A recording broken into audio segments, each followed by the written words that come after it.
jetzt ein bisschen doof erklären, aber ich dachte mir, er schüttelt den Kopf.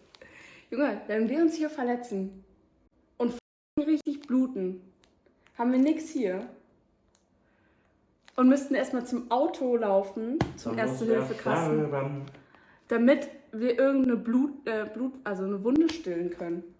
Ich dachte mir, das geht so nicht. Ich habe an unsere Sicherheit gedacht. Und dachte mir, ich nehme so ein kleines Travel-Erste-Hilfe-Set. Es gab auch noch ein größeres für Kfz, also für Autos. Es hat 8 € gekostet. Da war ich dann doch zu geizig für.